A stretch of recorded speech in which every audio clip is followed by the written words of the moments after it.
Okay, so you ready to go on a little adventure with me today? Always up for an adventure. All right, excellent. The Church of Tinkerbell podcast. Faith, imagination, the power of belief. Love and acceptance to make the world a better place. What would happen if we all just tried to see the world through the eyes of a child again, even for a moment? It's a beautiful thought, isn't it? It is. The Church of Tinkerbell. The Church of Tinkerbell. All right, I'm intrigued. Today, we're looking at, well, a really unique source. It uses a vibrant, maybe even unexpected lens to explore identity and spirituality. That's right. The material for this deep dive is an article called The Sacred Spark of Queer Creation, What Tinkerbell Taught Us About Being Ourselves, and it's from the Church of Tinkerbell. Yeah, it's a pretty fascinating piece. It really anchors its ideas in this very specific, almost iconic metaphor. Absolutely. And our mission here is really to unpack the core ideas in this text. We want to understand how it connects, queer identity, spirituality, and this whole concept of creation, all through Tinkerbell. Right. What insights does this article offer you, the listener, about selfhood and belonging, but specifically from this viewpoint? And we'll be exploring these ideas, presenting and analyzing the perspective the text offers, and uses a lot of metaphor, spiritual language. It's all drawn directly from the source material you gave us, so let's just jump in. Okay, let's start where the source starts. It paints this really powerful, almost poignant image. It talks about children being told to quiet their sparkle, to dull their colors, hide their magic. It immediately sets up this idea of like an innate self being suppressed. And what's really compelling right away, and kind of central to the argument in the source, is the counter idea. That sparkle, that light, it didn't actually die. Right. The text says it persisted. It just whispered, flickered, glowed faintly, under the surface. That persistence, that kind of refusal to be put out, that's what the source then defines as queer joy. Yeah. And it doesn't just stop at joy. The text really elevates it, saying point blank that this joy, this defiant shimmer, is sacred. And this leads straight to what the source presents as its foundational sacred truth. Like a core belief from this perspective. Which is? Your true self is not a mistake. Yeah. It is a miracle. So framing your authentic identity as a miracle, it just fundamentally challenges any idea that it's wrong or broken. And connecting all of this, Tinkerbell arrives. The source says she has been trying to tell us that all along. It positions her as a kind of messenger, an embodiment of this truth. It's definitely intriguing why this specific source sees her this way. Why Tinkerbell for this idea of the sacred, persistent self. Okay, so following that foundational idea, the source then really digs into why it sees Tinkerbell as embodying what it calls queer magic. It does. It assigns a very specific set of traits to her. Yeah, and the list itself is really dynamic, isn't it? Fierce and tender, radiant and stubborn, emotional and electric. All feeling, all fire, all flight. Exactly. These aren't passive things. They're active, sometimes even sort of contradictory forces within one being. And a key point the source makes is how this means she doesn't fit into boxes. She bursts them open with glitter. And that's where the direct parallel to queerness really snaps into focus in the text. Right. This is where the source draws the line explicitly. It says, queerness is like that too. It talks about refusing to be confined, living in those in-between spaces, specifically naming the shimmering borders of gender, love, and identity. And the text says, this kind of existence, it doesn't need permission.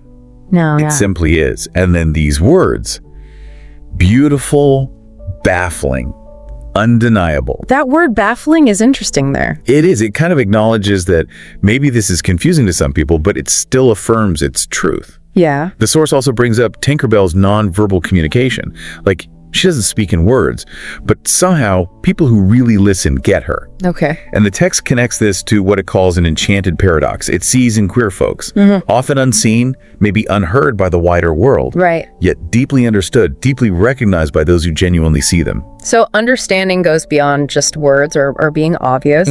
And the source wraps this section up with a really powerful statement. And that, dear Spark, is holy. It frames this whole way of being, the boundary bursting, the being understood without words, as sacred. Which feels like a natural bridge to the next big theme the source tackles. It does. Queerness not just as identity, but as creative power. Okay.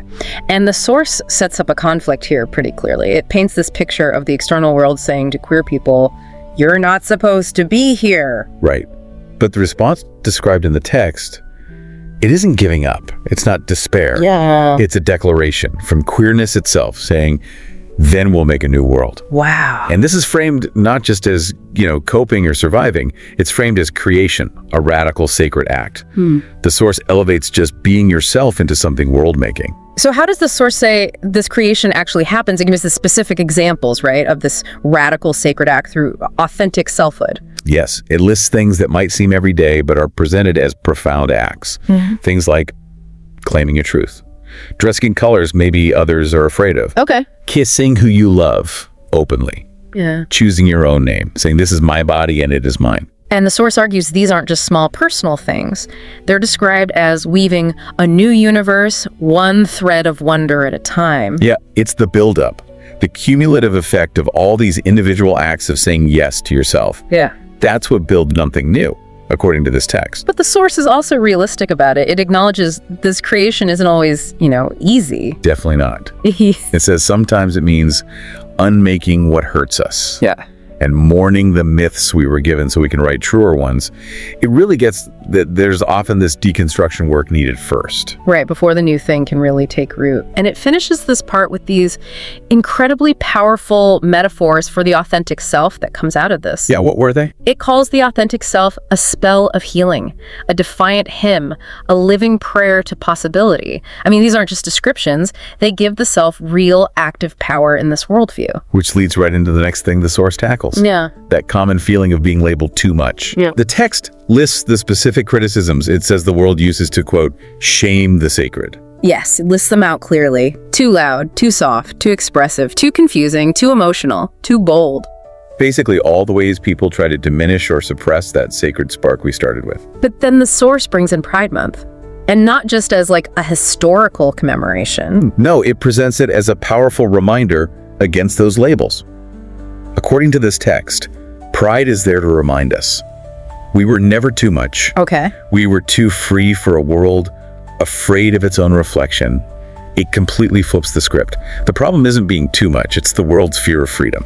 That's quite a reframe. And I found the way the source describes pride gatherings really compelling. It gives them this spiritual weight. How so? It calls them gathering at the altar of authenticity, dancing in defiance of shame. Wow. And it talks about lighting candles, not just for memory, but to guide the ones still trying to find themselves in the dark. It really frames these community actions as, well, sacred rituals, acts of self-affirmation, solidarity. And then, bringing that central metaphor right back around, the source frames pride itself as pixie dust. That's such a striking image. Yeah. What does the source say this pixie dust does? It's presented as this source of community uplift, a reminder. Let it lift you. Let it remind you you are not alone. It's like the collective energy supporting the individual spark. And it directly pushes back against those shaming messages with these really strong affirmations. Like, you are never broken. You are not an accident. It's just a flat-out rejection of the idea that your true nature is somehow wrong. Yeah, absolutely.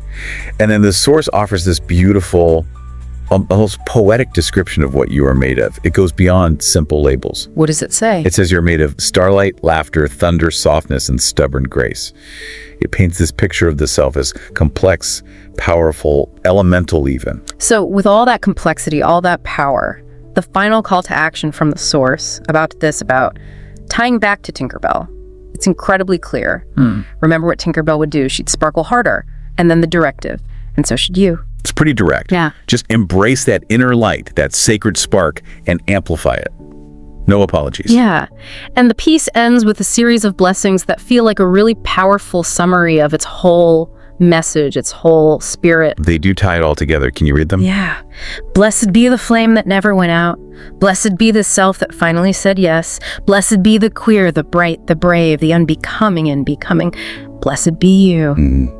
Those really capture it. The endurance of the spark, the power of saying yes to yourself, the sacredness of the journey, both the letting go, the unbecoming, and the becoming. Well, so just to sum up this deep dive into this particular source text, we've really explored its specific perspective on what it calls the sacred spark of queer creation. Right. Viewing authentic selfhood not just as identity, but as this radical world-making act. And woven all the way through, Tinkerbell serves as this powerful, almost spiritual metaphor for unapologetic, vibrant existence. And importantly, all of this comes directly from the unique viewpoint of this text. And understanding a perspective like this, it's valuable because it shows you a very specific cultural and spiritual way of thinking about identity, creation, challenging norms. Yeah. It highlights how communities use really rich language, metaphor, even drawing from unexpected places like pop culture, to talk about deep truths about themselves, find empowerment, build connection. It's a fascinating angle for anyone interested in diverse belief systems or just the different ways people define themselves and find belonging. So here's a final thought based on the themes in the source for you to consider.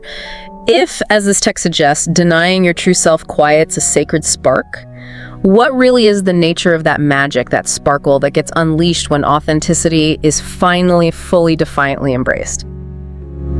Thanks for going on this little adventure with me today. Anytime. And listener, keep sprinkling that fairy dust, all right? We'll see you next time.